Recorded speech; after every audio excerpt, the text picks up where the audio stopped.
Hiya people, how are you? Thanks again for joining me. So I want to get into the topic I said I'm going to do on this video, and that's about moisture for our natural hair. Moisture is the all-important ingredient. Probably top of the list of everything you need when it comes to your natural hair. So I'll get into it. I'm Lynn and this is Afro Sheri, where it's all about loving you naturally.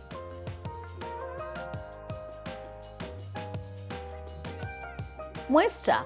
Why is it the all-important ingredient? I mentioned it in the previous video. So our African hair needs a lot of moisture because we tend not to retain it naturally, yeah? Caucasian hair, as I said, they have generally straight hair. Their hair types tend to be type 1 or type 2, A, B, C. And what I mean by that is how curly they are. So like type 1 is straight, and then type 2 is just like loose wave, very, very loose. And then like type 2B is, as it goes on, it gets a little tighter. So it's like a bit of a wave, but a bit tighter than the first one, and like that. So with their hair, the moisture to generate from the scalp will just travel down the strands easily. But for us, it's not the same because our hair tends to be type 3s and 4s. And actually, majority of us here in Africa, we're type 4s. So very curly, very coily, very kinky. It's not easy for, actually, it's generally impossible for the moisture from your scalp to travel through the strands of your hair. So you need moisture, okay? And moisture is important because you're able to have healthy hair, you're able to retain that length, it doesn't break easily, the hair looks shiny and happy. And yeah, it's the right way to care for it. So that's one of the reasons, or rather that's the main reason why moisture is so important for our hair. Now, how do we tend to lose this moisture? It's actually mainly two things. One, what I like to call hand in hair disease. You're always like this. You're always playing with your curls. I don't know, you're removing what. It's like you're looking for, I don't know, dudus in there. It's a bad habit. And it happens especially to a lot of new naturals because you weren't used to having that kind of hair.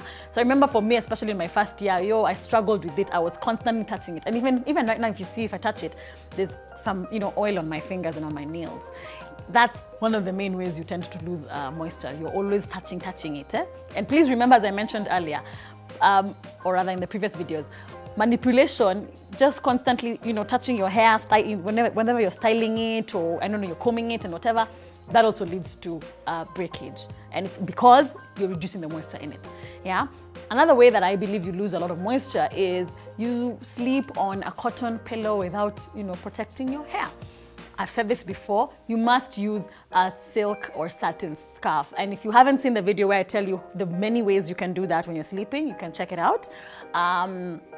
You must use either silk satin scarf, or you can use a satin pillowcase so that you don't leave all the moisture you've worked hard to put into your hair on the pillow. Yeah, and also this thing of lying on the couch anywhere and then you just leave all the mafuta there. That's one of the ways that you tend to lose moisture.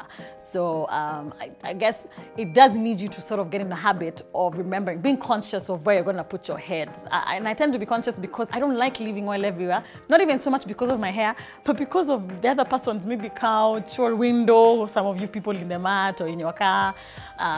You want to be conscious, or your own pillowcase, you want to be conscious about that, yeah?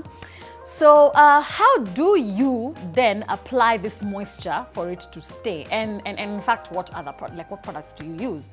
I won't go into too much detail today, but I want to tell you that how you apply moisture to your hair is dependent on something I call, or rather is called, hair porosity.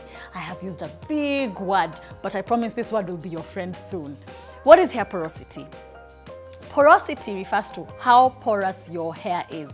So if you remember some of the things ulisoma shule, porous just means how easily, let's say, moisture or water goes in and out of something. So think of a sponge.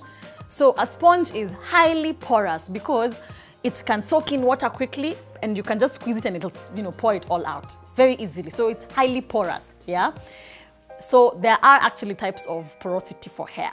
We have what we call the low porosity, and then we have the, the normal porosity, and then we have high. So high porosity is like the sponge I've just mentioned. Your hair easily takes in water, easily. Kwanza ukiingia tu kwa shower, you put your head underneath, the water just soaks so quickly.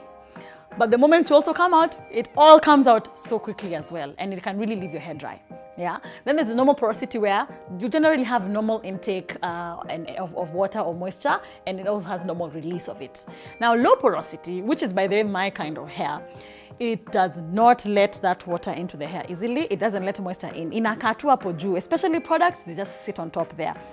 So you have to put these things into consideration if you want to have moisturized hair.